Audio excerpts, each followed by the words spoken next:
Hey everyone, coming at you from Canada, the true north, strong and free.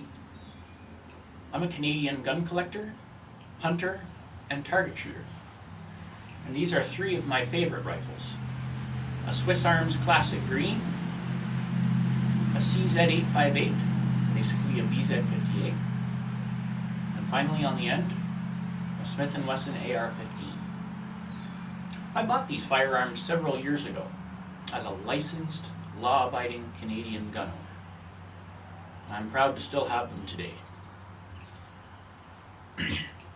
Unfortunately, back on May 1st of 2020, right now it's April 2022, but back in 2020, the Liberal Canadian government banned over 1,500 models of firearms. With the stroke of a pen, they made them prohibited, meaning that anybody who owned them was instantly a criminal. However, they did add an amnesty order stating that anyone who owned them currently wouldn't be prosecuted for criminal charges until the government brought forth, quote-unquote, buyback program. In the 2 years that it's been since these were prohibited, I've retained them in lawful possession as a licensed, law-abiding, and responsible Canadian firearm owner. More recently, the Liberal Canadian government has made it clear that there are only going to be two options with regards to what I can do with my purchased property. One, turn in for destruction with supposed compensation. Or two, permanently deactivate the firearm, rendering it permanently inoperable. I have a very large issue with both of those options. They call it a buyback. A sale of an item is between two mutually consenting individuals. What if I don't consent to sell my legally purchased and acquired property? It instantly becomes not a sale, but a confiscation. And I'm afraid that is exactly what the Canadian quote-unquote buyback program is. Forced confiscation of legally acquired property. Property that the federal police originally allowed vetted and responsible citizens like myself to acquire for target shooting and or collecting. The other option that's on the table is deactivation. Deactivation is where they take a firearm and weld it up, basically ruin it to the point where it's permanently unusable for its design purpose, and that is as a firearm for hunting, target shooting, or enjoying as part of a private collection. Deactivation is completely unreasonable and should not be forced on some of the best citizens of this country. Personally, I have countless hours of enjoyment with these firearms, and honestly have just a little bit, of psychological and emotional attachment to these particular pieces of hardware. These are not military-grade weapons of war. These are semi-automatic firearms, just like any other hunting rifle here in Canada. Sure, they may be black in color, red or green. They may have nice looking furniture on them. They may have long magazines. Those are not 30 round high capacity magazines, or standard capacity magazines as it should be, but all magazines here in Canada for civilians in semi-automatic centerfire rifles are pinned to 5 rounds. Yes, that's right, 5 rounds. We do not have standard capacity magazines here in Canada. These are not military grade firearms in respect that they do not operate in fully automatic mode. These are semi-automatic firearms. The Liberal Canadian government would have you believe that these are in fact military-grade firearms. Can I ask you a brief question? What soldier would be such a fool to go into combat with a semi-automatic firearm, such as these beautiful pieces of hardware that many Canadians like myself own and enjoy for target shooting, hunting, and collecting? Could you imagine a soldier going into combat with a semi-automatic firearm? What a fool.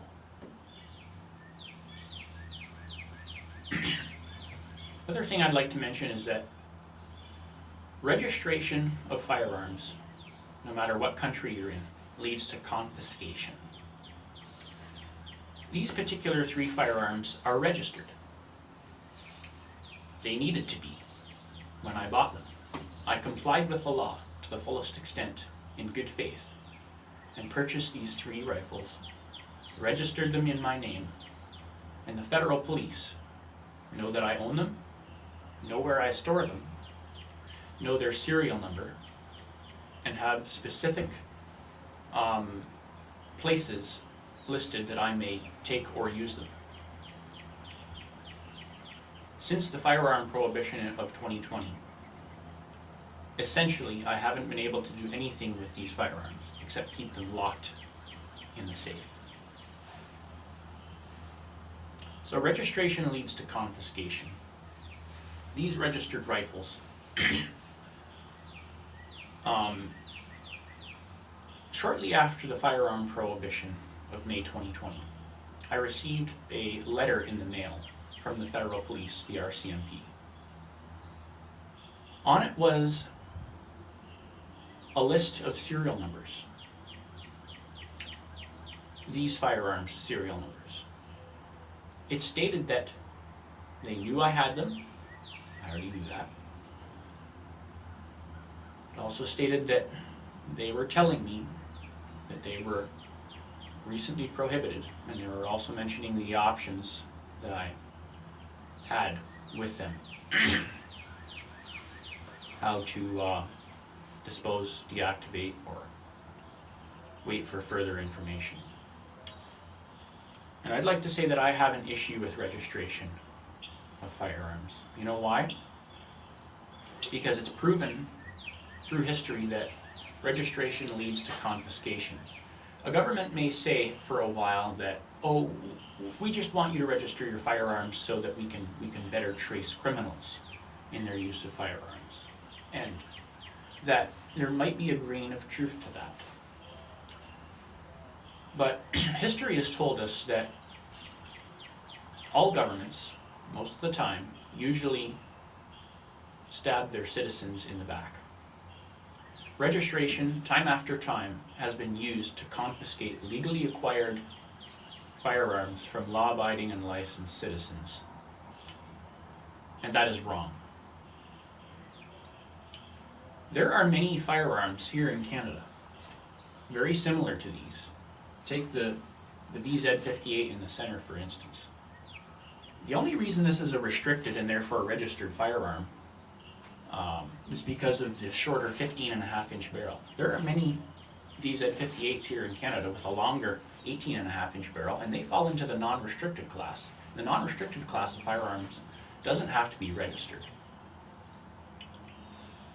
So there are many VZ58s here in Canada not registered, and the government doesn't have a clue who owns them. Obviously, it's up to the individuals who own them to be honest with a government who is demanding that they turn them in. With this one, anyone who owns previously restricted, registered firearms, the government already knows who has them. And essentially, they're at the mercy of the government. Now let me tell you something very, very interesting. I want you to know that there is strength in numbers. The only reason that firearms like these have not already been turned into a government smelter or hydraulic crushing press is because there are many people here in Canada, like myself, who own firearms like this. There's many people. In fact, there's 2.3 million licensed gun owners here in Canada. That's a fair bit of people. There are strengths in numbers. If there was, let's say, 2,000 or 3,000 owners of rifles like these here in Canada, I would guess that the government would not at all have an issue with rounding up those firearms within a few months from just those few thousand people, destroying them and that being the end of it. How's that for forced confiscation? I think that's the way it would be if there was only a few thousand people. But folks, there's strength in numbers. Canada has a very strong gun lobby. It has a very strong gun culture. Here in Canada, the True North, Strong and Free, we take our freedom very seriously, but we do so quite humbly. As a Canadian gun owner, I would like to lawfully and peacefully fight back this liberal government firearm prohibition in whatever legal and honorable way we can. Currently, there are many court cases ongoing that seek to overturn this ban as unconstitutional. And we're going to see where those go. And maybe you want to consider donating to various individuals and lobbies that are supporting these court cases. I think that's an honorable thing to do. But as far as strength in numbers, let me tell you something. Look, if you like your freedom here in Canada, if you like the right to choose what you can own, what you can't own, what you want to do and what you don't want to do, I mean, we're talking real freedom here. Do you want the government out of your life? Hey, I want a government. I want a government that prevents, world wars from happening. I want local government. I want the streets to be cleared of snow and whatnot. I'm all for good government. And I'd like to honor the good governments that we have had in the past and that we continue to have. And I'm more than willing to pay my fair share of good taxes to keep a good community. Right?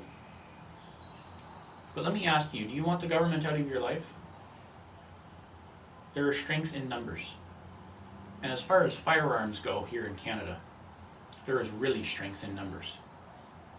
Like I said, we have 2.3 million licensed firearm owners here in this country. And I believe that's one of the only reasons why firearms like this still exist in the hands of those individuals. Why? Because there's strength in numbers. Look, if you want to maintain your freedom, if you want to own the possessions, the property that you want, how about you join the numbers? How about you go through just a little bit of effort to get your Canadian firearms license? It's called a possession and acquisition license. Simply, it's a 2-day course. A few $100. Submit your application and you'll get your firearms license in the mail a couple months later. It's pretty simple when you get right down to it. There are strength in numbers. Will you join the fight for freedom and firearms by obtaining your firearms license? And not just acquiring a firearms license, but consider buying a restricted firearm. Buy a handgun. Buy a restricted rifle, like these once were. Add to the numbers of legal, honest, law-abiding, and responsible Canadians who actually own firearms, who enjoy them. Finally, in addition to strength in numbers, there is politics to consider. Let me tell you, if you don't take an interest in politics, politics will take an interest in you. Currently, there is only one party, political party here in Canada, that is friendly to gun owners who has the ability to form government. And that's very important, has the ability to form government. If a political party doesn't have the ability to form government, let alone win a seat, what good are they? I mean, in all honesty, what good are they? So what is the only political party here in Canada that's friendly to gun owners and has an opportunity to govern this country? It's the Conservative Party of Canada. The Conservative Party of Canada is the only party in this country that has an opportunity to form government and protect you from the draconian gun bans that liberal governments, like the one we currently have, intend to implement. Look, I don't agree with everything the Conservative Party holds to. I disagree with a lot of things. Do you want your guns back? Do you want freedom restored at least to a little bit more than where it is now? Vote Conservative. Right now there is a Conservative leadership race taking place. The Conservative Party is going to elect a new leader.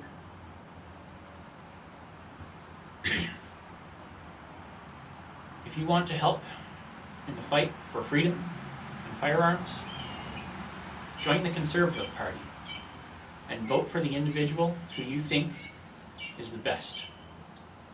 Finally, when the next federal election comes, vote Conservative. Do it for your faith, your family, your freedom, and last of all, your firearms. Thanks for watching, folks, and we'll see you next time.